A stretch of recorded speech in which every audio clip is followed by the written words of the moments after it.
Alors, bonjour à vous tous et toutes et merci de vous joindre à nous ce matin. Alors, mon nom est Nathalie Lachance et je suis l'agente de communication de Parents Partenaires en éducation, PPE, qui est fréquemment utilisé en version plus courte. Alors, pour ceux qui ne nous connaissent pas, nous sommes le réseau provincial des parents qui ont un enfant inscrit dans une école de langue française en Ontario. Et en bref, notre mission est d'outiller, d'informer et de soutenir les parents dans ce rôle si important que celui de premier éducateur de leurs enfants. Alors, je ne sais pas si vous avez assisté à l'ouverture officielle du congrès hier soir, mais quelle belle soirée nous avons eue et que dire de la conférencière André Jeté, un beau moment de détente et d'inspiration. Alors, si vous n'avez pas eu la chance d'y assister ou que vous désirez un encore, nous afficherons en début de la semaine prochaine sur notre site web le lien pour le visionnement en rattrapage de cette magnifique soirée d'ouverture. Alors, l'activité de ce matin est un webinaire qui sera d'une durée d'environ 1 heure avec une petite période de questions et partages en cours de chemin et une autre à la fin. Il vous sera donc possible de participer de façon active à certains moments de la présentation. Avant de commencer, nous allons vous présenter une courte vidéo qui partage les consignes techniques afin que vous puissiez participer pleinement à ce webinaire. Alors, la voici. Bonjour et bienvenue au congrès de parents partenaires en éducation. Voici une courte vidéo qui vous expliquera les points techniques à suivre pour le bon déroulement de ce webinaire. En mode webinaire Zoom, il est normal que votre micro et que votre caméra soient fermés. Si vous avez des questions techniques, posez-les dans la section Q&R ou Q&A dans la barre en bas de votre fenêtre Zoom. Nous vous invitons à interagir avec les présentateurs dans la section Chat. Si vous avez des questions par rapport au contenu de la présentation, utilisez la fonction Chat, encore une fois disponible dans la barre en bas de votre fenêtre Zoom.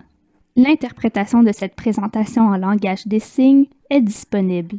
Vous verrez par défaut à l'écran et les présentateurs pour ce webinaire, ainsi que l'image de l'interprète. Merci et bon webinaire! Alors, j'espère que c'est clair pour tous. Alors, laissez-moi maintenant vous présenter l'animatrice du webinaire de ce matin, Marie-France Lefort. Puisque sa biographie est dans le cahier des participants et que vous pouvez la lire au moment opportun, j'aimerais plutôt vous parler du travail exceptionnel que Marie-France a accompli avec PPE au cours de la dernière année. Alors, soucieux de continuer à outiller les parents, PPE a mené dans la dernière année justement un projet de création de ressources grâce aux fonds octroyés par le ministère de l'Éducation de l'Ontario. Et c'est avec la collaboration de Marie-France que nous avons mis en place des outils de gouvernance pour les parents impliqués dans l'éducation de leurs enfants. Le projet vise plus particulièrement les parents membres des conseils d'école et des comités de participation des parents. Alors, je ne sais pas si vous le savez, mais Marie-France est l'auteure de ce magnifique programme de formation développé à partir des outils de gouvernance qui se nomment les outils essentiels du parent bénévole. À mon arrivée en janvier dernier, elle avait déjà 4 modules à son actif. Et depuis, nous avons ajouté 2 modules supplémentaires, ce qui fait un total de 6 modules maintenant. De plus, nous avons refait tout récemment l'identité visuelle complète du programme et de tous ses modules. Alors, du pain sur la planche, elle en a eu. En plus de travailler à l'écriture des 2 nouveaux modules, de contribuer au facelift du programme, elle a présenté et animé les différents modules lors de nos populaires soirées parents et a aussi créé, dans son temps perdu, j'imagine, des capsules vidéo pour ces derniers. On la garde occupée, notre Marie-France. Mais c'est pas tout. Voici le moment où Marie-France peut maintenant récolter le fruit de son travail et offrir un atelier de formation pour les parents bénévoles qui vous présentera ce tout nouveau programme dans sa totalité, ce dont elle peut être très fière, tout comme une maman. Hein? Alors, le webinaire de ce matin est un peu un prélude à cette formation qui sera offerte le 12 juin prochain. Marie-France vous en dira probablement un peu plus long au sujet de la présentation, au courant de la présentation, c'est-à-dire. Alors, tout cela pour vous dire que Marie-France n'a certainement pas chômé ces derniers mois et que nous sommes très, très reconnaissants pour tout ce beau travail accompli. Et pour avoir eu la chance et le privilège de travailler à ses côtés, je peux vous dire que du leadership, Marie-France, elle en a. De la confiance, elle en a aussi. Alors, qui de mieux pour animer ce webinaire qui s'intitule Leadership en confiance que la seule et unique Marie-France Lefort? Alors, à toi la parole, Marie-France. Wow! Merci, Nathalie. Wow! On devrait tous se réveiller le matin avec, avec une Nathalie qui nous présente notre année en sommaire comme ça. Merci beaucoup, Nathalie. C'est très apprécié, bien sûr. C'était peut-être un acte de leadership. Les outils essentiels, c'était beaucoup un acte de co-création. Travailler avec, en fait, j'ai travaillé avec 2 équipes, ce qui est formidable, celle du printemps 2020, celle du printemps 2021. Et dans les 2 cas, et de façon différente, parce que les personnes sont différentes, ça a été un vrai bonheur de travailler ensemble, puis d'explorer des concepts, puis de partager des idées. Alors vraiment, merci à toute l'équipe, à Nathalie en particulier, Julie Béchard, et puis toutes les personnes aussi qui appuient sur le plan technique et aux communications. Puis surtout aux fidèles qui se sont présentés aussi dans les ateliers qu'on a tenus les jeudis soirs. On a une gang de leaders qui revient comme ça avec d'autres personnes aussi intéressées à fouiller un petit peu les outils essentiels et je crois que vous avez fait avancer aussi la réflexion au courant du printemps et il y a peut-être certaines de vos réflexions qui se retrouvent dans les tout nouveaux modules qu'on va vous présenter. Ce matin, on va parler de leadership. C'est comme un extra. Hein? On va s'inspirer de certains concepts, des outils essentiels, mais on va aussi en présenter de nouveaux. Parce que, et si je peux partager l'écran, voilà. Et voilà.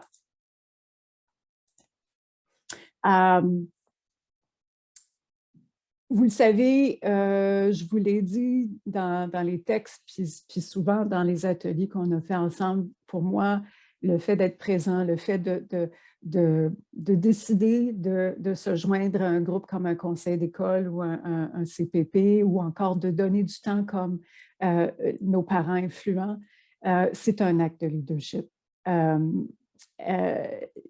Mais l'acte de leadership dans notre contexte, dans le contexte des conseils d'école, entre autres, puis des parents bénévoles, c'est un acte qui se fait en gang. Quand le leadership se conjugue au « nous » plutôt qu'au « je », ça fait qu'on n'est pas tout seul, puis ça fait qu'on prend confiance, on a de la confiance parce qu'on sait qu'on est plusieurs ensemble. Fait on va parler beaucoup aujourd'hui de co-création, de ce qu'on peut faire avec un leadership collectif et aussi sur un petit peu les questions qu'il faut se poser quand on décide de prendre un rôle de leadership. Alors, ce sont les thèmes qui vont encadrer la présentation d'aujourd'hui. Je sais qu'il y a eu une reconnaissance des terres hier et je voulais dire aussi que certains des concepts qu'on va présenter aujourd'hui s'inspirent de sagesse autochtone universelle. Je veux le mentionner parce que je pense que c'est important de reconnaître les répercussions de la colonisation sur les peuples autochtones. Puis, je voulais aussi vous dire que mon intention ici, en utilisant certains de ces concepts-là, c'est d'honorer ces traditions-là, d'abord et avant tout. Parfait.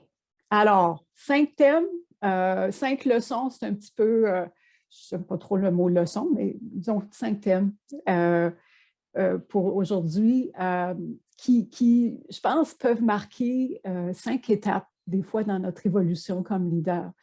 Le premier, puis je considère que c'est un peu la première leçon qu'on apprend comme leader, c'est de se connaître soi-même. Puis dans le fond, on me le dit, là, je n'ai pas inventé ça moi-même, je pense qu'à part avoir des enfants, il n'y a rien qui nous fait grandir comme personne, comme devenir leader, prendre un rôle de leadership. Donc, de se connaître en premier, c'est la première étape vers aller vers les autres. Se révéler, choisir d'être présent, ça aussi. On fait ça dès qu'on met le pied dans une réunion. C'est un acte de leadership. La co-création, un concept que j'aime beaucoup qui allie collaboration et création. C'est ce qui est possible quand un groupe de leaders travaille ensemble. C'est de faire du neuf. C'est avec le choc des idées d'arriver avec des nouvelles choses. Le principe de délégation, ça c'est peut-être des fois la petite faille qu'on a quand on prend un rôle de leadership, c'est l'apprentissage de la délégation et pourquoi c'est important et comment on peut y réfléchir de différentes façons. Et puis enfin, ça peut paraître bizarre de parler de quitter un rôle de leadership, mais on va quand même en parler parce que, écoute, ça fait partie, des fois, pour prendre un nouveau rôle de leadership, pour s'en aller encore vers d'autres responsabilités puis exercer son leadership différemment, il faut savoir quitter le rôle qu'on a déjà. Alors, on va aller là aussi. D'accord? Alors, ça, c'est le programme de la journée. Je crois qu'on va avoir l'occasion, donc, en milieu de parcours, puis vers la fin d'échanger un petit peu pour aujourd'hui aussi, essayer de repérer votre fonction de chat parce que je vais vous poser des questions parfois au courant de la présentation. Alors, lançons-nous. La première leçon, le premier thème, leader, connais-toi toi-même. C'est important, bien sûr, d'avoir un sens de quelles sont nos lunettes. C'est qui moi comme leader? Quelles sont mes forces, mes faiblesses, mes motivations particulières? Qu'est-ce que j'amène comme particularité dans un rôle comme celui-là? En fait, c'est la clé qui ouvre la porte à plein d'autres choses aussi. J'aime beaucoup cette citation-là. Ceux qui peut-être ne sont pas à leur première présentation avec moi savent que ça m'arrive de la ressortir. Anaïs Nin, c'était une auteure franco-américaine. Elle est malheureusement surtout connue parce qu'à cause de sa relation avec un auteur de romans policiers américains, c'était une auteure, elle aussi, et une formidable auteure et autrice.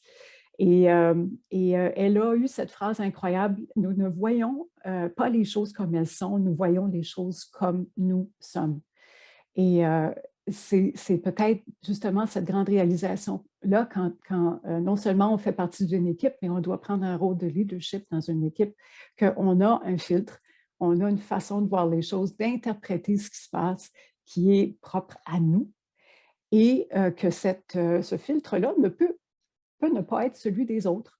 C'est possible que les autres voient les choses différemment et que pour avancer, bien sûr, il faut aller à la rencontre des autres, il faut comprendre quelles sont ces différentes façons de voir le monde qui sont avec nous autour de la table ou dans le cercle. Voilà. Alors, une clé qui ouvre la porte à quoi? Une petite anecdote, quand j'ai commencé, moi, comme gestionnaire, j'avais un peu la conviction que je pouvais encadrer les autres, un peu comme moi, je voulais être encadrée. Puis ça, c'était avec beaucoup de cordes pour me pendre. Tu sais, laissez-moi aller, je sais qu'est-ce que c'est le résultat que je veux, le résultat qu'on veut, et je vais vous montrer quand ça sera terminé. Alors, c'était un peu comme ça aussi, j'avoue. Les filles de l'équipe qui m'ont accompagnée dans les outils essentiels vous le diront sans doute un peu. Je vais le savoir quand c'est terminé, puis je vais vous mettre au courant. Alors, c'est sûr que ça, comme façon d'être comme leader, ça peut bien marcher avec les personnes comme qui? Comme moi. Les personnes qui ont besoin de beaucoup d'autonomie, les personnes qui aussi là, carburent à ça, le fait d'y aller. J'ai eu une réalisation par rapport à ça en écoutant, je ne sais pas s'il y a des fans du Canadien de Montréal dans le groupe, peut-être plus des Maple Leafs, mais il y avait Guy Carbonneau qui était un joueur qu'on voyait toujours particulièrement dans les séries éliminatoires, qui a eu une carrière très brève comme coach. Et puis, quand il est venu le temps de faire un petit sommaire de sa carrière de coach, il dit, ben, finalement, j'ai coaché comme moi, je voulais être coaché. Ça, je ne voulais pas me faire dire quoi faire. Et puis, je me suis rendu compte que ce n'est pas comme ça, que plusieurs joueurs dans l'équipe voulaient être coachés. Alors, grande réalisation, c'est que oui, on a des façons. Et de façon alternative, peut-être qu'on est quelqu'un qui aime être guidé beaucoup, puis c'est comme ça qu'on veut aussi accompagner les autres. Alors, c'est de saisir qui y a dans mon équipe, qui est autour de moi, finalement, et puis comment est-ce que ça peut aider, finalement, la motivation, C'est sûr que si on est très aidant, si on veut beaucoup guider, beaucoup accompagner, puis on a des gens plus autonomes, bien, c'est sûr que ça ne sera pas la clé vers la motivation. Une fois qu'on a un sens de ce qui motive les gens, bien là, c'est là qu'on commence à voir, oh, on a de l'engagement. On a un groupe là, qui est là pour la durée du projet ou pour la durée de ce qu'il y a à faire. Les gens sont au rendez-vous. C'est là qu'on voit qu'on peut faire aussi de la résolution de problèmes en groupe parce qu'on a une écoute pour les différents points de vue. Et puis, en bout de ligne, ces différents points de vue-là nous aident à trouver d'excellentes solutions. Puis, on est dans cet espace-là de co-création.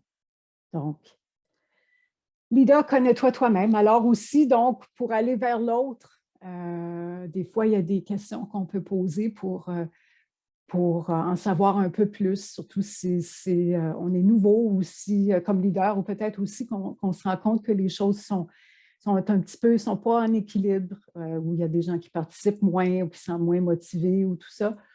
Donc, des questions qui peuvent nous aider à en savoir plus. Tu sais, comment est-ce que tu vois les choses? Comment tu vois ce qui arrive en ce moment?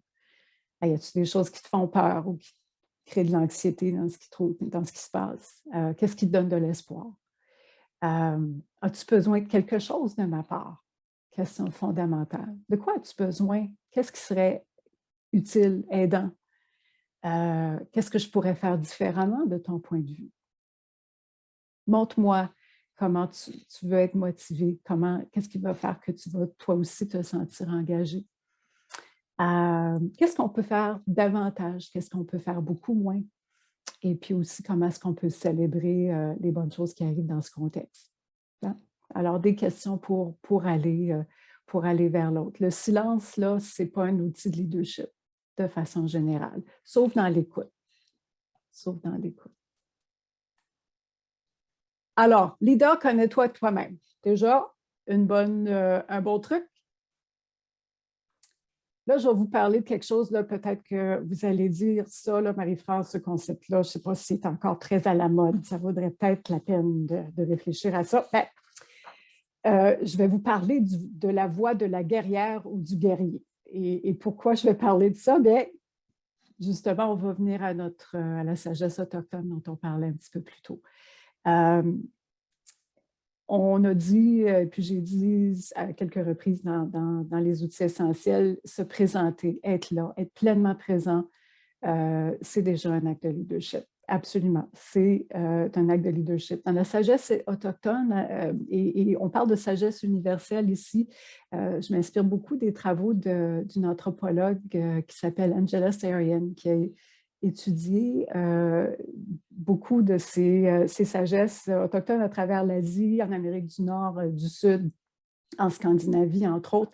Puis ce qu'elle a découvert, c'est qu'il y avait justement des concepts très, très, très similaires. Et puis, donc, elle a travaillé là-dessus et puis elle a écrit pour justement, question d'honorer ces traditions-là, justement, question de les présenter puis de les livrer au grand jour. Dans nos sociétés occidentales, on pense parfois qu'on a tout inventé, puis dans le fond, il y avait des grandes, grandes vérités, des grandes sagesses qui étaient là depuis toujours. Et sur tous les continents, du continent africain au continent sud-américain, en passant par l'Asie, il y a des grandes, grandes sagesses. Alors, il faut aller les chercher, puis essayer d'en savoir davantage. On peut apprendre bien des choses. Alors, se révéler, choisir d'être présent. La posture de la guerrière ou du guerrier, quand on pense au leadership, ça comprend 3 pouvoirs en particulier. Le pouvoir de présence, le pouvoir de communication, puis le pouvoir de position. Puis position dans le sens d'une capacité de situer où on en est, de prendre position. Alors, je vous inviterai tout de suite, on va tester ça, cette histoire de chat-là, dans l'espace de clavardage dans le chat. Si vous pouviez me dire, en réfléchissant, à quel leader ou quelle personne que vous voyez dans la société, connue, moins connue, qui, selon vous, font preuve de ces 3 éléments-là, la présence, la communication, puis savoir où est-ce qu'il se situe, le fait d'avoir une position claire, si on veut. Alors, je vais vous laisser, prendre un instant, puis mettre votre contribution dans le chat. Ah, on a une Julie Béchard. Ben tiens.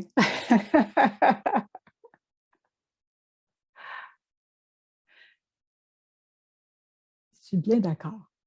Oui. Marie-France, on avait quelqu'un qui avait levé la main pour une question probablement, fait que je vais lui activer son micro, Sarah Zagas, pour poser ta question. Oui. Bonjour, Sarah. Non, je m'excuse, je viens de réaliser que c'était une erreur. Merci. Ah, OK. Désolée. Pas de problème. Oui. On a Sonia qui dit la direction de l'école. Parfait, bravo. Si vous êtes chanceux, c'est bien. Puis on en a beaucoup des directions d'école qui ont ces belles qualités-là. En fait, c'est quelque chose à observer chez vos directions. Les parents qui s'impliquent, oui.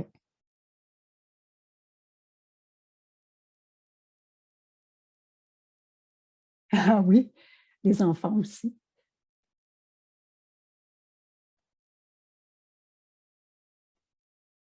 Oui.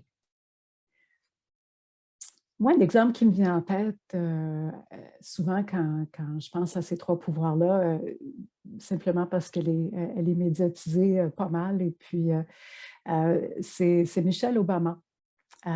C'est quelqu'un qui était dans un rôle qui n'était pas tout à fait défini si bien. C'est le rôle de première dame des États-Unis, surtout que c'était quelqu'un qui avait des postes de leadership dans des grandes organisations. Mais c'est quelqu'un qui avait ce pouvoir de présence-là, quelqu'un qui fait une différence quand elle entre dans une salle. C'est quelqu'un aussi qui communique bien. On a fait appel à elle pour faire des grands discours à l'échelle nationale. Mais elle a écrit un livre. Elle s'exprime clairement et de façon intéressante par écrit, mais aussi en personne. Puis, de plus en plus, on sent qu'elle prend position. Et donc, c'est ça, les gens qui peut-être sont plus visibles, malgré le fait peut-être qu'ils sont dans des situations où ils pourraient être plus invisibles. C'est généralement parce qu'elles ont ces pouvoirs-là, elles ont cette capacité d'avoir de la présence, de bien communiquer et aussi de prendre position. Oprah Winfrey aussi, oui. Ouais. Le Dalai Lama. Oui. Puis vous remarquez que on peut trouver des similarités entre les trois, mais ce n'est pas nécessairement les mêmes énergies. Hein? Le Dalai Lama et Michelle Obama, ce n'est pas exactement les mêmes énergies. Mais par contre, on pourrait sans doute dire qu'effectivement, c'est trois pouvoirs.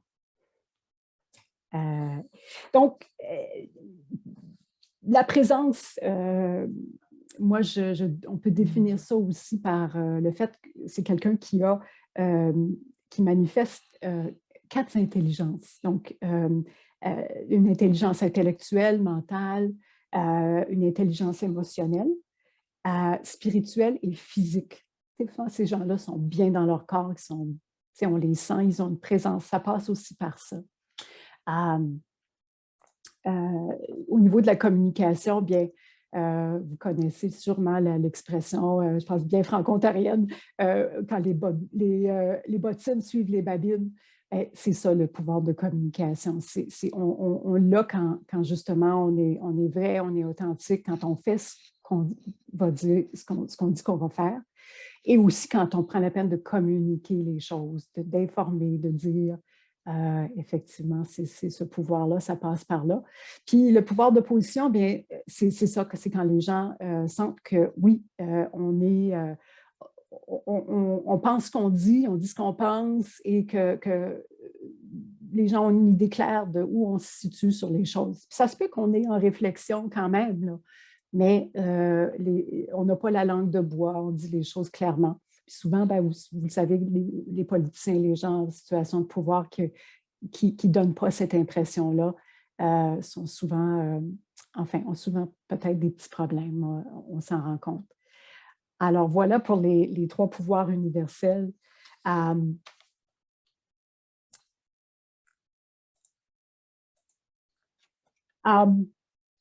Pour réfléchir à cette notion de présence et se révéler, j'avais quelques questions pour vous, puis je vais vous demander s'il y en a une qui vous interpelle davantage, d'y répondre, vous faire peut-être quelques notes pour vous-même, mais si vous voulez partager quelque chose aussi dans le chat, ça serait intéressant de le faire, là, s'il y a quelque chose qui vous vient à l'esprit. Parmi les questions de réflexion autour de ce thème-là, celle-ci, qui sont les gens qui ont reconnu mes compétences en leadership? Qui sont les gens qui ont reconnu mes compétences en leadership? Parmi les 3 pouvoirs universels, lesquels ai-je développé et lesquels pourraient l'être davantage? Donc, encore en termes de présence, de communication et, voyons, présence, communication, position, lesquels ai-je développé et lesquels pourraient l'être davantage?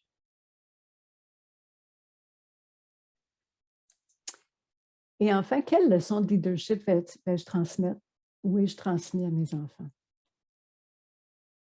Quelle leçon de leadership vais-je transmettre ou ai-je transmis à mes enfants?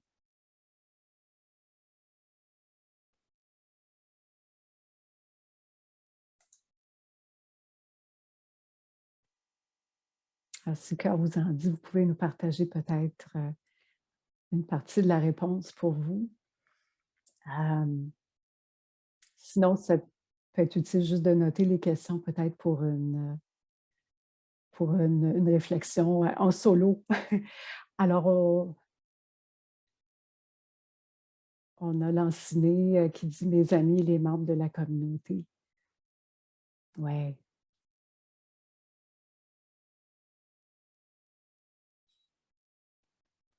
Mes enfants, la direction d'école DG, Julie Béchard, le conseil scolaire. Intéressant, hein? Des fois, c'est ça, quand ça vient de plusieurs sources comme ça, il faut porter attention. Ça veut dire que c'est pas juste notre meilleure copine, là. Ça veut dire qu'il y a des gens qui voient ça, puis ça vient de différentes places.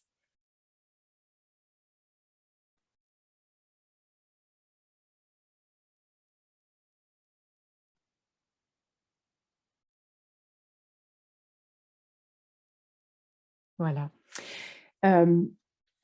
Dans la dernière question sur le leadership des enfants, il y a une notion de transmission. Le leadership, c'est quelque chose qu'on peut, le bâton du leadership, si vous voulez un symbole, c'est quelque chose qu'on peut transmettre aussi, puis un peu nos réflexions, puis nos leçons apprises autour de ce concept-là. Je pense que ça fait 12-13 ans maintenant, on m'avait invité dans une des associations de conseillers scolaires francophones de donner une conférence, un peu comme aujourd'hui. Et puis, je leur disais que moi, j'ai grandi jusqu'à l'âge de 8-9 ans dans un petit village du Cap-Breton en Nouvelle-Écosse. Et puis, mes parents étaient enseignants. Et puis, qu'est-ce qu'ils faisaient de par les soirs? Ils s'impliquaient dans la communauté. C'était une toute petite communauté, peut-être 1200 personnes à Chéticamp. Et puis, ils faisaient, entre autres, du scoutisme, les deux. Et puis, ça m'avait frappé assez jeune, sur l'idée que non seulement ils enseignaient, ils étaient avec des enfants ou des jeunes adultes, beaucoup. Puis là, qu'est-ce qu'ils faisaient le soir? Ils étaient avec des jeunes enfants aussi. Ils étaient peut-être moins avec nous, parfois, mais je vous dirais que comme adulte, c'est peut-être cet exemple d'implication qui m'a le plus frappé puis accompagné dans ma vie d'adulte. Le fait que, oui, il y avait quelque chose à faire, là, qu'une partie de notre job dans la vie comme adulte, ça pouvait être, quand le moment se présente, de s'impliquer dans quelque chose qui est un petit peu plus grand que nous. Et puis, souvent, donc, au niveau de l'école, ça peut être justement ce premier terrain ou ce terrain important d'implication. Et donc, j'avais demandé à ces conseillers scolaires-là qui avait des enfants à la maison, puis il y avait peut-être 3/4 de la salle. Je leur ai demandé combien d'entre eux se sentaient coupables d'avoir laissé leurs enfants à la maison cette fin de semaine-là, puis la plupart des parents ont levé la main. Et puis j'ai juste posé la question, vous rendez-vous compte du modèle que vous donnez à vos enfants? Le fait que vous les aimez tellement, puis vous voulez tellement que le monde, puis les écoles dans lesquelles ils vivent, soient belles, soient bonnes, soient les meilleures écoles possibles. Quelle belle leçon. Puis, ce qui m'a frappée, c'est que j'ai eu quelques larmes. Et puis, ça m'a frappée que peut-être qu'on ne leur disait pas assez souvent qu'effectivement, ce qu'ils faisaient, quelque part, allait avoir une répercussion sur l'engagement de leurs enfants plus tard. En tout cas, comme ça l'avait été pour moi. Et je vous dis ça, bien sûr, parce que c'est votre cas aussi. Ce que vous faites, c'est un modèle pour vos enfants. C'est un modèle de leadership. Et peut-être que ça ne viendra pas à 22 ans, à 25 ans, peut-être que ça viendra à 35 ans ou à 55 ans. Ce n'est pas grave, mais c'est qu'ils vont se souvenir du fait que vous étiez là, vous étiez impliqués, vous aviez contribué à quelque chose. Alors, important de penser à ça aussi en termes de leadership, de présence. Il y a des belles réponses dans le chat aussi. Il y a Sarah qui parle d'écoute, de compassion, de respect sans préjugement. Leçon de leadership, selon l'enseigné, le bonheur, c'est d'être utile aux autres. Ah oui.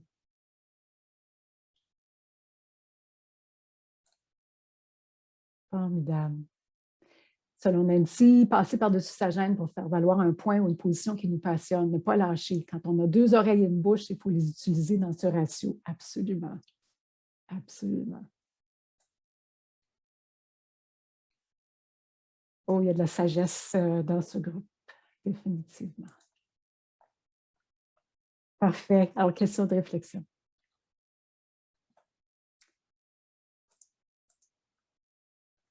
La co-création maintenant. Donc, on sait qui on est, on prend notre place et l'idée dans ce thème de co-création, c'est ce qu'on peut faire ensemble.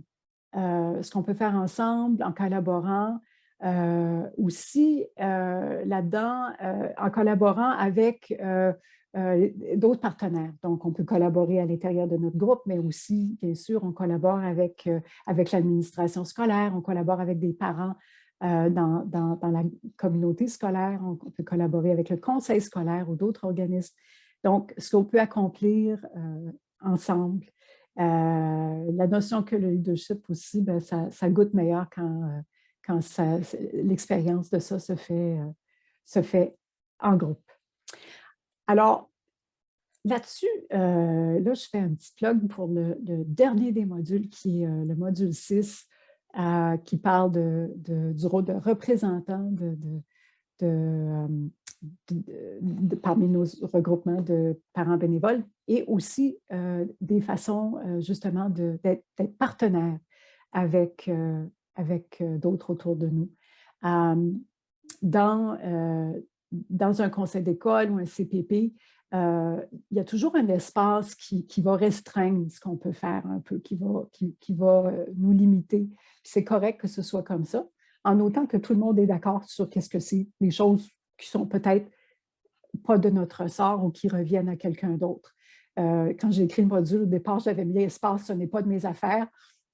On a mis quelque chose de plus poli, mais c'est les choses qu'on sait que ce n'est pas notre job. C'est l'enseignement, quelque part, ça revient aux enseignants. Il y a aussi des règles, des guides qui encadrent le travail de nos regroupements et c'est bien correct comme ça. Mais comme parents, on l'a vu, on a des parents influents pendant ce congrès. On peut quand même si on n'est pas sur un conseil d'école, même si on n'est pas sur un CPP, on peut avoir un espace d'influence. On peut remplir un sondage, un geste simple, mais déjà ça, c'est une façon d'avoir une influence. On peut s'engager aussi, venir faire une présentation comme certains des parents influents l'ont fait. Il y a différentes façons d'avoir une influence. l'espace de collaboration, on le décrit un petit peu comme étant l'espace où ce sont les choses qu'on fait nécessairement avec d'autres, avec la direction de l'école, par exemple. Et l'espace de créativité, c'est l'espace où on peut inventer du neuf. On peut faire des choses nouvelles qui n'ont pas été faites avant. Alors, pour expliquer un peu ce concept-là,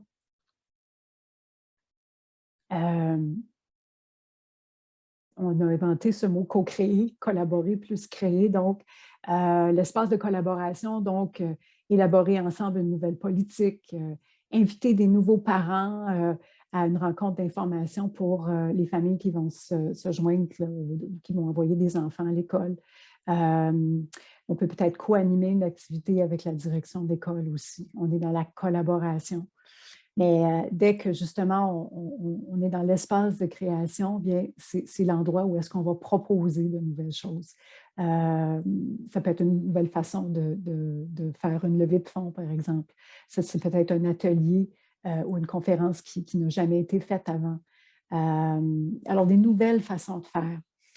Et puis, dès qu'on commence à jouer dans l'espace de créativité, c'est là, bien sûr, où il faut aller vérifier. C'est peut-être, on ne veut pas piler sur les pieds de quelqu'un, on ne veut pas peut-être aller dans un terrain de jeu qui n'est pas le nôtre. On veut être sûr que, oui, ça, c'est bien notre espace de création, puis on peut effectivement créer quelque chose de nouveau. C'est important, j'ai trouvé, d'amener cette notion-là parce que j'ai remarqué que souvent, on avait un peu cette notion dans les regroupements, bien, on ne peut rien faire, c'est déjà tout décidé d'avance. On a un espace de création qui est tout petit parce qu'il y a des règles, puis on nous encourage beaucoup à refaire les mêmes choses. Et puis, je pense que ce que je voulais proposer dans le texte, puis en jasant avec l'équipe de PPA aussi, c'est que ces parents partenaires, on représente bien sûr la communauté scolaire comme parents, mais il y a cette notion de partenariat.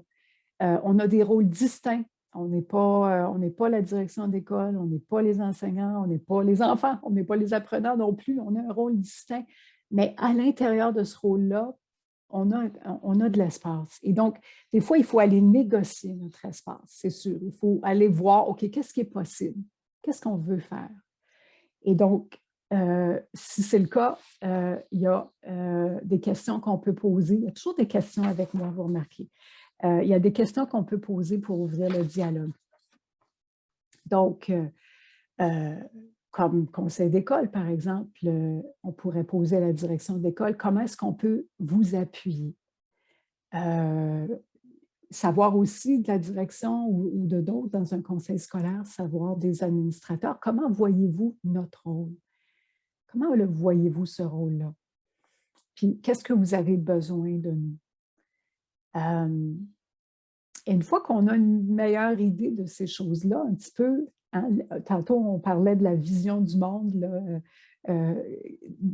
qu'on doit aller, on doit, pour tout partenariat, pour toute collaboration, il faut savoir comment les gens pensent, comment ils voient les choses.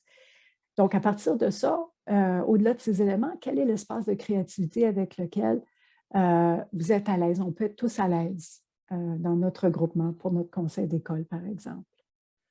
Et puis, est-ce qu'il y a des capacités qu'on peut développer comme regroupement pour être encore un petit peu plus efficace? Donc, ce genre de questions-là. C'est possible aussi que votre conseil scolaire, je n'ai pas cette impression-là en discutant avec vous, mais ça peut arriver que des fois, la relation n'est pas encore super confortable, qu'on n'est pas tout à fait en équilibre, qu'on a besoin de se parler, qu'on a besoin d'avoir un terrain d'entente commun. Et puis, il y a un auteur, Adam Kane, c'est un auteur c'est quelqu'un qui a participé avec sa firme Reos, il a participé dans des groupes de collaboration dans des situations où vraiment les gens ne se faisaient pas du tout confiance. Mais encore là, à la puissance X, là, par exemple, il était en Colombie quand on organisait des rencontres entre les FARC, par exemple, et le gouvernement de la Colombie. Il a été en Afrique du Sud quand l'apartheid commençait à se démanteler. Donc, il a été de ces grands conflits-là. Et une des grandes leçons qu'il a retenues de ça, c'est que quand on ne fait pas partie du problème, on ne peut pas faire partie de la solution. Que quelque part, pour déjà commencer à dénouer ce qui ne marche pas dans notre conflit, il faut peut-être admettre qu'on a participé au conflit quelque part aussi. Puis c'est déjà une façon d'ouvrir la porte à « OK, comment est-ce qu'on va travailler ensemble maintenant? » Donc, pour moi, c'est une notion très, très simple, mais qui est fondamentale au fait de recommencer à se faire confiance entre partenaires ou entre groupes qui devraient, en principe, être partenaires. Donc, cette notion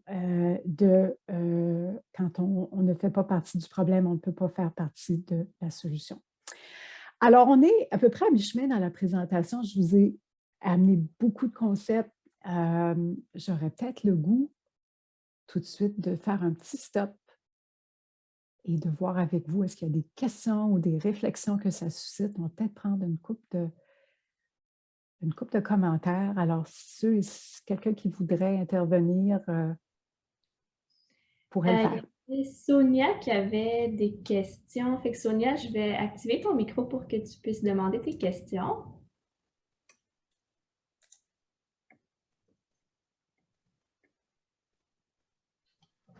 Allô, bonjour, bon matin tout le monde. Comment allez-vous? Ça va bien, Sonia. Bonjour à toi. Ah, super. Merci, bonjour. Merci pour le webinaire. Super fantastique. Ma question était sur le point de leadership. C'était super formidable. Moi, qu'est-ce que j'aimerais savoir, c'était pas le niveau de leadership, parce que ça, je suis pas mal convaincue que je suis capable, mais c'est de comment est-ce que vraiment tu pourrais, auriez-vous des conseils? C'est ça. Auriez-vous des conseils de comment est-ce qu'on pourrait comme build up notre conseil des parents? Comment trouver les parents, l'implication? Nous sommes une très, très petite école.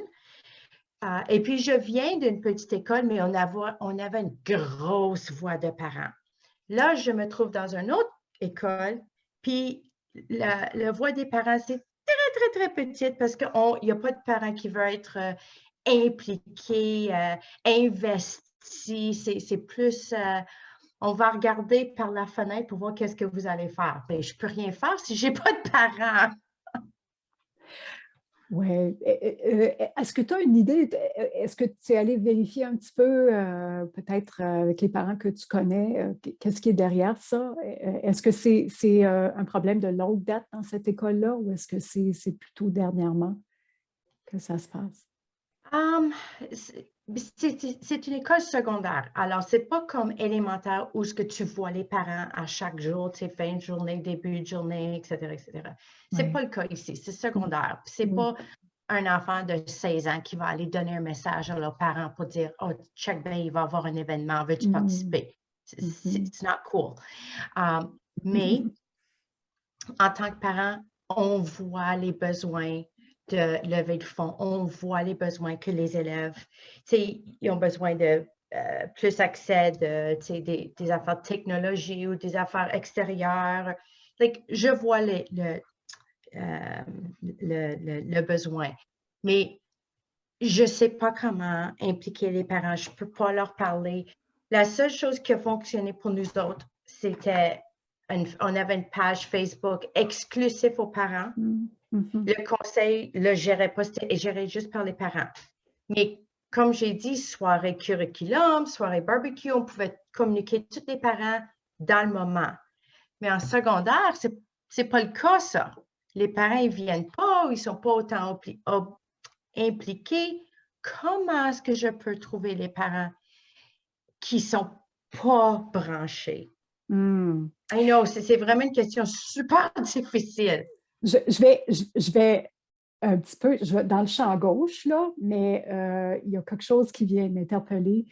Peut-être que ça serait une rencontre avec ton petit comité de parents, une rencontre avec le conseil étudiant, puis de vérifier qu'est-ce qui seraient les façons de rejoindre les parents. Parce que ces jeunes-là qui sont impliqués, ils ont des parents.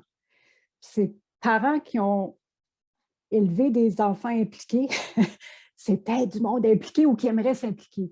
Je ne sais pas. C'est peut-être une façon de voir. Mais moi, je te gage que peut-être avec les étudiants, il y aurait peut-être moyen justement d'en venir aussi à des façons créatives de communiquer. Ce que tu décris, là, c'est clair que vous avez pensé à différentes choses, différents moyens. Puis là, c'est comme tout ce qui marchait pour l'élémentaire, on dirait que ça ne marche plus avec le côté. Ouais. C'est ça.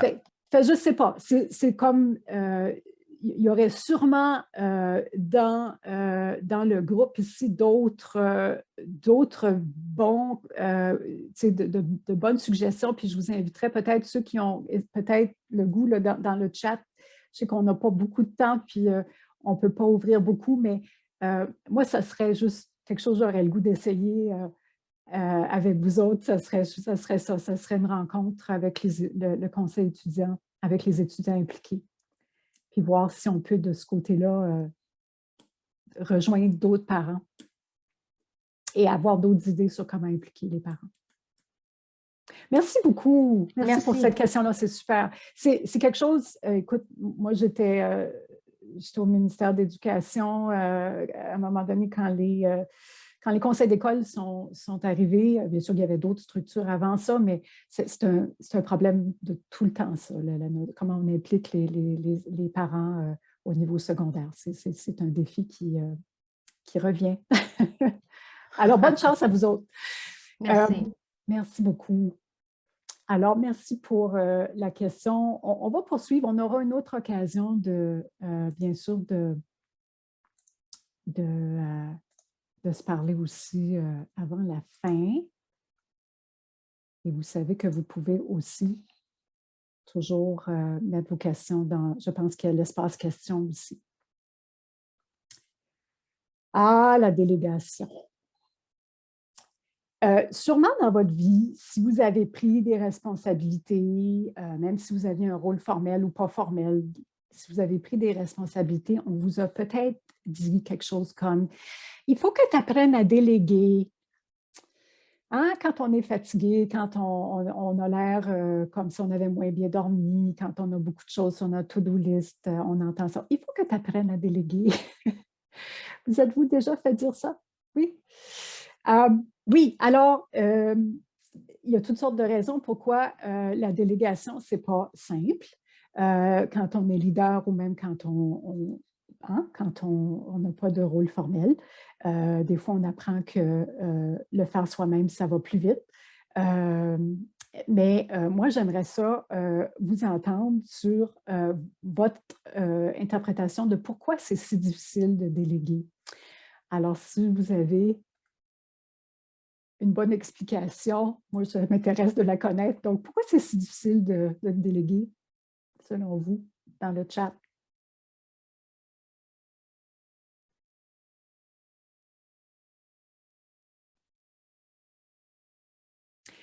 Une piste, ça commence des fois par « on a peur de » ou « j'ai peur de ». C'est une question de contrôle. Oh oui, sûrement. Sûrement, oui. On tient à ce que ça soit fait comme il faut. Oui. Oui, c'est ça. On a une idée claire, on a une vision claire de qu'est-ce que ça va ressembler quand ça sera bien fait. Absolument. Donc, oui, puis à notre goût aussi. Parce que parfois, on a l'impression que ça demanderait plus de travail d'expliquer. Oh my God, oui. Ah, déjà, quand on n'a pas beaucoup de temps, hein, quand on est pressé, effectivement, ça va être plus long d'expliquer que de le faire moi-même. Absolument. Merci. Merci pour vos réponses. Merci. Alors, une petite liste courte, là, comme ça, on a peur de voir l'autre échouer, on a peur que ça soit moins bien, on a peur des conséquences si ça ne fonctionne pas. On a peur d'être inutile. Peut-être qu'elle va le faire mieux que moi, et donc, moi, qu'est-ce qui va se passer? J'aurais peut-être moins. Hein? Alors, des rendus là. C'est plus facile que de montrer comment faire, bien sûr, Badrier. On a peur de voir quelqu'un d'autre prendre le mérite. Hein? Ça, on ne se l'avoue pas nécessairement toujours, mais ça se peut qu'on ait peur que l'autre prenne le mérite. Toutes ces choses-là, c'est sûr aussi qu'on a souvent été socialisés et récompensés parce qu'on était efficace. Donc, si vous avez un chien à la maison, vous savez, les récompenses, ça marche fort. Tu sais, ça fait quand on est récompensé, quand on nous dit « Ah, c'était tellement bien, tu l'as fait vite, merci, merci, merci. » Et quand on prend le leadership sur une tâche, c'est sûr que ça va venir nous chercher, puis on a le goût de recommencer. Alors, moi, j'ai fait un processus sur moi-même. J'ai travaillé un peu sur moi-même dans la dernière année. Il y a plusieurs phénomènes sociaux qui ont aidé avec ça. Mais j'ai été particulièrement influencée par quelqu'un que j'aime beaucoup, qui s'appelle Birgit Williams, qui est une espèce de, je dirais, auteur et aussi mentor en ce qui a trait au travail avec les groupes. Et puis, elle nous invitait à une réflexion qui s'appelait « Lead so others will lead », mener de façon à ce que les autres mènent. Oh, que ça m'interpellait ça, parce que je me retrouvais dans des situations, souvent en situation de bénévolat d'ailleurs, où je me sentais toujours en train de lever la main, de dire « OK, ben, je vais le faire. Ah oui, OK, parfait. Oui, oui, oui, oui, bien sûr, je vais le faire. » Puis avec tout ce qui vient avec ça, qui peut être des fois même du ressentiment, ou encore un sentiment que « Oups, je l'ai fait, mais c'était-tu à moi de faire ça? Ou j'étais-tu la meilleure pour faire ça? Est-ce que j'étais la meilleure personne pour faire ça? » Dans tout le mouvement aussi d'inclusion et tout ça, je me suis dit, est-ce qu'en levant la main, puis en étant toujours disponible pour faire des choses, est-ce que j'enlève à quelqu'un la chance de prendre sa place aussi, puis de montrer ce qu'il ou elle peut faire avec ça, de différent, de mieux, d'encore plus grandiose. Hein? Est-ce que c'est devenu comme un réflexe même? Alors, en tout cas, j'ai beaucoup réfléchi là-dessus, puis je suis donc encore dans cette démarche où est-ce que j'essaie de ne pas toujours lever la main puis d'être dans un autre espace, peut-être celui de l'écoute. Pour Birgit Williams, elle a dit que cette notion de mener pour que les autres mènent, plutôt que bien sûr mener pour que les autres suivent, c'est ce qui va permettre à nos organismes d'être plus agiles, plus innovants aussi, parce que encore là, c'est le groupe, c'est la création en groupe, c'est tout le monde qui contribue des idées, c'est pas juste une personne. C'est pas juste une personne qui a la sagesse. C'est plus collaboratif, c'est plus performant. Donc, pour elle, c'est cette notion-là à laquelle il est important de réfléchir. Alors, si ma job, ce n'est pas de mener, puis de toujours dire « oui, c'est correct, je vais le faire », bien, ça serait quoi d'autre? Et est-ce que je suis prête ou prêt à être dans mon équipe, à jouer un leadership qui est un petit peu différent? Alors, est-ce que ça pourrait être, par exemple, dans la retenue plutôt que de foncer toujours? Est-ce que ça pourrait être dans l'écoute plutôt que de parler toujours? Est-ce que ça pourrait être aussi dans un mode d'encouragement? Vas-y, tu es capable.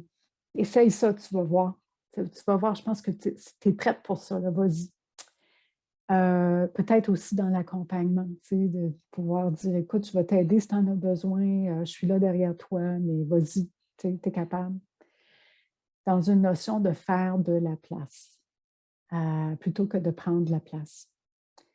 Alors, c'est cette question-là, suis-je prête? Puis bien sûr, pour ceux et celles qui ont identifié cette notion de contrôle, est-ce que je suis prête à laisser aller le contrôle, justement? Hein? C'est ça un peu le défi qui est posé avec cette question-là. C'est une question qui est importante parce que, bien sûr, on parle de la notion d'intégrer aussi, puis de bien accueillir de nouveaux parents. On veut que les parents qui ont le goût de s'impliquer puissent aussi prendre leur place, pas d'une façon passive, mais d'une façon active. On veut aussi qu'il y ait de la diversité dans nos équipes, que ça ne soit pas toute la même petite gang tout le temps, mais que ce soit des gens qui sont dans leur diversité représentative de la communauté scolaire. Alors ça peut demander aussi de la retenue, de l'écoute, de l'encouragement et pas pour dire de laisser sa place, parce qu'il y a de la place pour tout le monde, mais c'est d'être peut-être autrement dans notre façon de réagir parfois aux tâches qu'il y a à faire et tout ça. Donc, une autre façon de démontrer son leadership pour que les autres mènent. On en arrive à notre dernier thème qui est savoir s'en aller. Donc, tout ça pour s'en aller? Ben non. Pourquoi c'est important de savoir s'en aller? Ben, pour deux raisons. D'une part, ça peut être utile de savoir que c'est peut-être le temps que je donne ma place à quelqu'un d'autre. C'est peut-être le temps, là, j'ai beaucoup donné, il y a d'autres choses qui m'interpellent il me semble que c'est le moment là. Puis vous remarquerez que pour ceux et celles qui ont peut-être déjà fait des transitions comme ça, on a souvent une intuition que c'est le temps de s'en aller. Hein? Il y a quelque chose qui nous dit, souvent c'est une petite voix intérieure qui nous interpelle vers d'autres choses. Ça peut être passer plus de temps en famille, ça peut être un autre type d'activité, un autre type de bénévolat. Et peut-être aussi que c'est un peu d'ambition.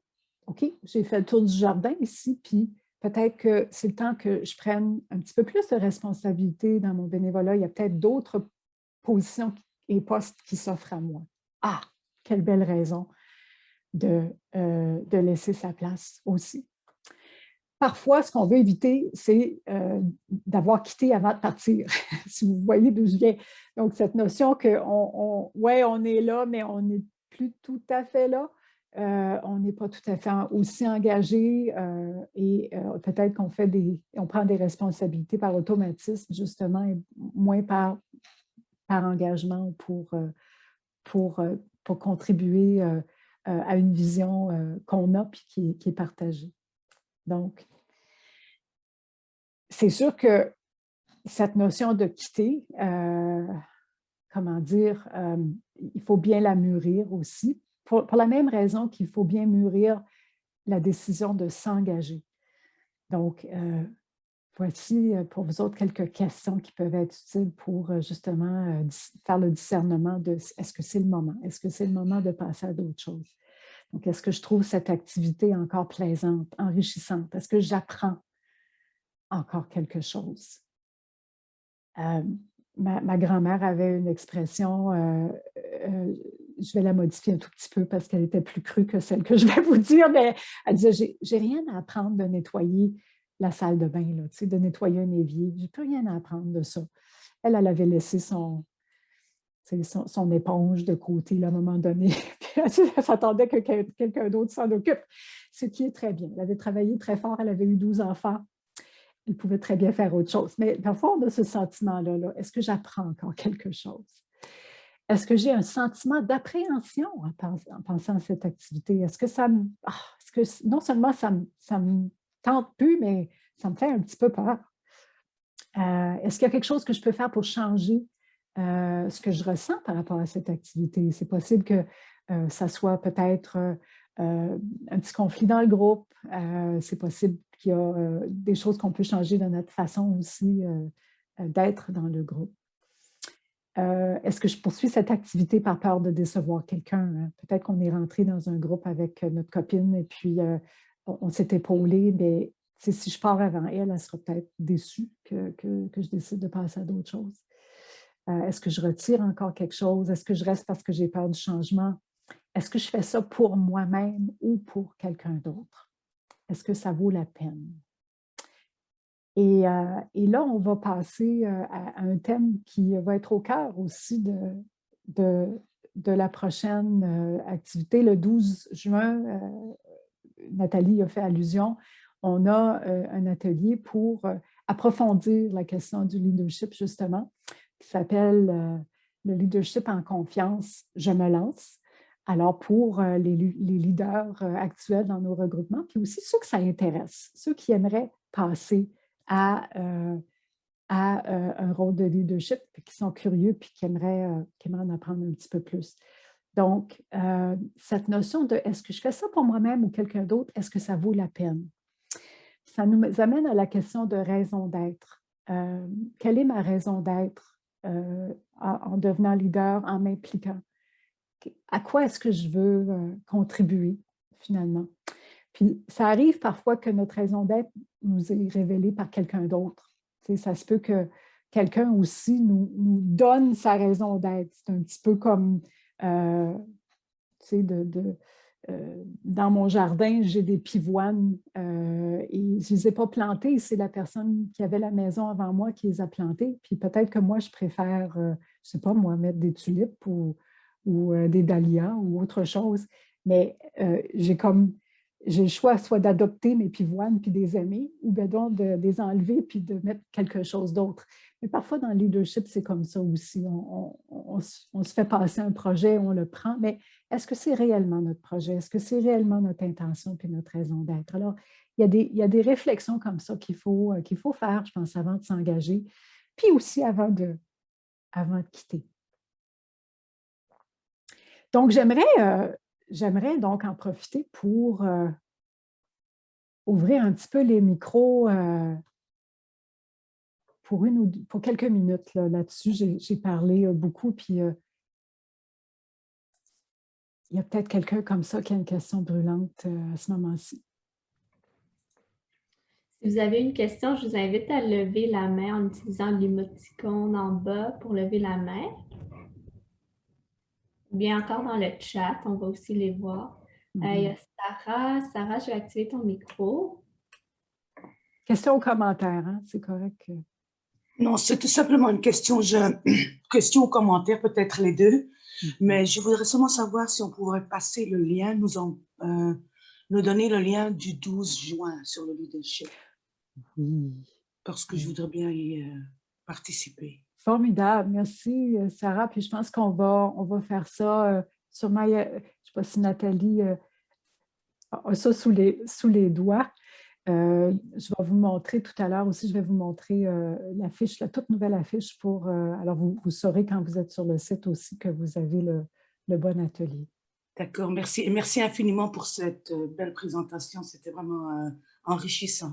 Oh, c'est gentil, Sarah. Merci beaucoup. Merci beaucoup. Une autre question? Oui. Il y a un chat qui demandait, pourriez-vous redire le nom de l'auteur qui vous a porté à réflexion? Oui, alors, il y en a plusieurs là, qui sont nommés dans la présentation. Il y a Angelos Arian. Et ce que je ferai à la toute fin, quand Nathalie reprendra le micro, je vais noter les auteurs pour que vous puissiez aller voir. Il y avait entre autres Angelos Arian, il y avait aussi Birgit Wilson et puis bien sûr Anaïs Nin avec sa célèbre citation. Alors, j'irai mettre les noms dans le chat. Merci pour la question. Oui. Parfait. Puis il y a Rabia qui a levé la main, donc je vais allumer ton micro, Rabia.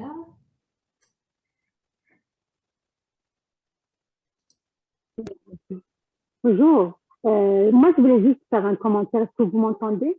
Oui. Oui, bonjour. J'aimerais juste savoir un commentaire. J'ai eu une réflexion à cause de ce que vous avez dit. Parfois, on arrive et on vient avec un projet personnel. On aimerait que le monde s'intègre. Mais le leadership aussi, c'est d'avoir un projet qui est en place et adhérer avec le groupe. Parfois, on a ce côté subjectif de vouloir s'affirmer et ce bénévolat, c'est comme un moyen pour nous de d'avoir une place dans la société, surtout pour les gens qui n'ont pas un travail rémunéré. C'est comme le seul moyen pour avoir de faire partie d'une société extérieure à part de la maison et de la famille. Et ça crée parfois des conflits. Moi, j'ai vécu ça l'année dernière. Je voulais m'affirmer et il y a une autre personne qui avait le même sentiment que moi et voulait s'affirmer aussi. C'est comme ça crée un petit conflit, comme une bataille de coq. Et ça, c'est pas agréable. Et ce que je vous ai entendu dire, ça m'a donné cette réflexion que parfois, c'est d'avoir un objectif commun, ça peut donner cette plénitude de faire partie d'un projet commun et d'avoir réalisé à la fin de l'année, d'avoir des résultats positifs. Vous avez expliqué. Merci. Ah, oui, merci beaucoup, beaucoup pour ce commentaire-là parce que, écoute, c'est certain hein, qu'on peut avoir différentes visions de qu'est-ce qu'on veut accomplir ensemble, puis qu'est-ce qui serait important d'accomplir. Et donc, l'idée dans cette notion-là de vision commune, c'est d'aller voir, OK, où est-ce qu'on... Bien sûr, d'entendre toutes ces visions et toutes ces possibilités-là, mais vous n'allez pas tout faire, bien entendu, mais d'être bien à l'écoute, puis ensuite de voir, c'est quoi l'espace commun là, dans tout ça? C'est qu'est-ce qui est la vision commune qui se dégage de ces conversations-là. Alors, c'est des conversations pas faciles, mais c'est des conversations nécessaires. Et surtout, s'il y a des anciens, des nouveaux dans le groupe, et il faut apprendre à se connaître, puis il faut apprendre à connaître nos visions du monde. Et c'est certain que tout le monde n'aura pas la même vision, mais il y aura peut-être un espace commun. Puis là-dessus, on peut travailler, puis on peut collaborer, puis on peut faire du chemin. Alors, c'est ce que vous décriviez. Merci beaucoup pour ce commentaire-là. C'est important. Puis ça aide à comprendre aussi avec quelle intention on peut arriver parfois dans des comités bénévoles, que c'est un espace où, justement, là, on fait sa place dans une nouvelle société. Et donc, on veut être connu et reconnu. Et c'est tout à fait important que cet espace-là existe. Donc, oui, merci beaucoup. Merci beaucoup. Ouais, est-ce que je peux ajouter quelque chose? Oui. J'ai remarqué quand il y a une équipe qui a trop longtemps duré, c'est comme ça crée comme un fort. Quand il y a un nouveau parent qui arrive, ils se sentent mal à l'aise. J'ai remarqué ça les 2 dernières années. Il y a des parents qui arrivent à la rencontre plein d'œil et on essaie de les amener. On a fait une erreur l'année dernière et je n'ai pas vraiment aimé après quand j'ai fait la réflexion. On parlait entre nous, l'ancienne équipe, et on savait de quoi on parlait, on savait le projet. Il y a un nouveau parent qui vient d'arriver, il était perdu. Est-ce qu'on peut juste consacrer la première rencontre du mois de septembre à juste avoir connaissance, on est les 2 parents, on est... Oui, oui. De prendre, ce que je comprends, c'est ça, c'est d'apprendre à se connaître. Puis d'apprendre à connaître le rôle aussi Oui, connaître le rôle, c'est connaître c'est quoi l'objectif d'un CE, c'est quoi notre contribution, et d'ouvrir cette porte grande ouverte et le parent va se sentir. Parce que j'ai remarqué, on est toujours la même gang depuis 5 ans. Et les parents, ils arrivent la première rencontre, ils partent, ils se sentent qu'ils ne comprennent rien et qu'ils se sentent qu'ils sont comme un surplus qui n'est pas nécessaire. Et ça entrave au bénévolat. Le CE, par exemple, moi je parle de CE d'école. On n'est pas là pour aller combattre avec l'école. On est là pour apporter le positif à la vie scolaire de nos enfants. Il ne faut jamais oublier ça. Oui, tout à fait. Parce que nous, ces 2 dernières années, on est commencé à faire la politique. Aller chercher le provincial, aller chercher le municipal, aller chercher la ministre. Et quand les parents sont arrivés, on entre dans une bataille, on n'a pas besoin. Ouais. Donc, il fallait toujours laisser la porte aux parents. On est là pour embellir la vie scolaire. aider à donner une vie scolaire meilleure. C'est pas pour aller faire la politique, pour aller faire des projets de long terme, tout ça. Et ça fait entrave à beaucoup de parents pour ne pas devenir bénévoles aux écoles de leurs enfants. Oui, ben, c'est sûr qu'il faut bien comprendre son rôle, puis on parlait plutôt de l'espace de créativité, ben, c'est ça. Ça existe, ça, à l'intérieur du rôle qu'on a et qui doit être bien compris. Et puis, le temps que vous allez prendre en début d'année, surtout quand il y a des nouveaux qui s'intègrent, c'est du temps très, très précieux. Et il faut prendre le temps justement de parler de ce rôle, de parler de ce qui pourrait être fait, d'examiner un petit peu les raisons pour lesquelles les gens se sont impliqués. Ça peut être très révélateur aussi de ce qui est possible à faire pendant l'année. Alors, merci beaucoup pour ce commentaire-là. Je pense que ça fait partie des messages qu'on a essayé de passer aussi à travers les outils bénévoles. Alors, les outils essentiels plutôt des parents bénévoles. Merci de nous le rappeler. Là-dessus, malheureusement, je sais que je dois laisser un petit peu de temps à Nathalie en bout de piste. Je veux vous remercier de votre grande écoute et de votre participation aujourd'hui. Écoutez, il y a encore 2 autres occasions de se revoir, bien sûr, le 12 juin avec le leadership en confiance. Je me lance, qui est le thème de l'atelier le prochain atelier sur le leadership, et aussi il y aura je pense que c'est le 17 juin, dans la semaine qui suit, on aura une présentation sur le dernier module des outils essentiels. J'ai juste une petite question de sondage pour vous. Ça ne serait pas un Zoom si ce n'est pas une question de sondage rapide, parce qu'on va faire de la co-création. J'aimerais ça, si vous pouviez me dire, puis je vais faire appel à mes collègues de Chloé et Daphné. Pourriez-vous me dire aujourd'hui, parmi les thèmes abordés, quels sont ceux que vous aimeriez approfondir davantage? Et c'est un choix multiple. Alors, s'il y a des thèmes qui vous interpellent tout particulièrement,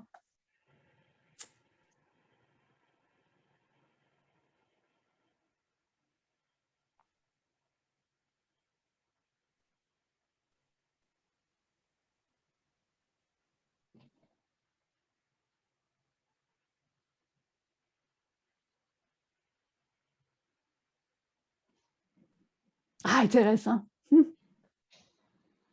OK. Alors, leader, connais-toi toi-même quand même. Ça se démarque un petit peu. 69%. Et puis, bon, quand même un bon équilibre, un petit peu savoir s'en aller aussi.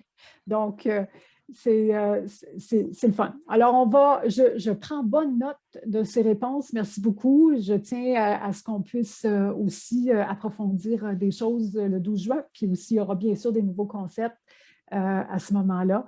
Alors, là-dessus, merci encore pour votre écoute. Et puis, je remets la parole à Nathalie, je crois. Merci Marie-France pour cette super présentation. J'apprécie toujours comment tu nous amènes à nous questionner et réfléchir sur nos propres compétences en matière de leadership spécifiquement ce matin. Et d'ailleurs, j'ai mis le lien dans le clavardage pour la session du 12 juin de Marie-France qui présentera tous les modules là, au grand complet parce qu'on a 2 modules à ajouter sur le programme qui est déjà disponible sur notre site web. Alors, dans la semaine du 8 juin, on aura ça tout frais, tout chaud pour justement vous le présenter pour le 12 juin avec les modules justement qui répondent aux questions comme Rabia, comment bien représenter notre conseil scolaire et vraiment avoir des relations harmonieuses avec tous et chacun et tout ça. Alors, ça va être super intéressant. Je vous invite à vous y inscrire. Je vais vous envoyer un petit courriel de rappel de toute façon pour vous le laisser savoir. Alors, tout comme la soirée d'ouverture, ce webinaire est enregistré et nous afficherons au début de la semaine prochaine sur notre site web le lien pour le visionnement en rattrapage.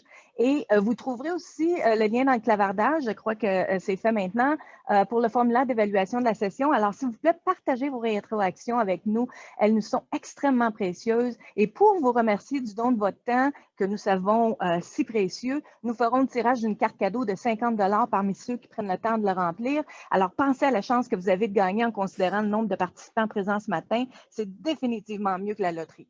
Alors, et de plus, en participant à une ou plusieurs de nos activités du Congrès, vous courez la chance de gagner un des 50 abonnements au Club estival de photojournalisme en ligne pour les jeunes de 9 à 14 ans. Et même si vous n'avez pas des jeunes de 9 à 14 ans, c'est pas grave, vous pouvez le gagner. C'est un très beau cadeau à faire à un jeune de cet âge. Alors, j'aimerais prendre un moment pour remercier aussi nos interprètes en langue des signes qui sont avec nous ce matin et qui sont là tout au long du congrès. Et grâce à la contribution du consortium Centre Jules Léger, Sarah-Anne Vidal et Nathalie Gelbert, merci à vous deux pour votre travail extraordinaire. Vraiment, c'est fascinant, c'est fantastique. Et j'en profite aussi pour remercier nos autres commanditaires, l'Association des écoles publiques de l'Ontario, le Conseil des écoles catholiques de l'Ontario, Marcille-Lavallée, IDELO ainsi que Discutus. Alors, le prochain webinaire est à 10h45 et s'intitule « L'épanouissement des étudiants à l'Université de l'Ontario français, une réalité ». Et nous vous invitons à profiter pleinement de notre congrès qui continue tout au long de la journée aujourd'hui et qui se termine demain matin avec une matinée clôture où nous vous dévoilerons la toute nouvelle identité visuelle de parents partenaires en éducation. Alors, ne manquez pas cela. Alors, un gros merci encore et à bientôt tout le monde.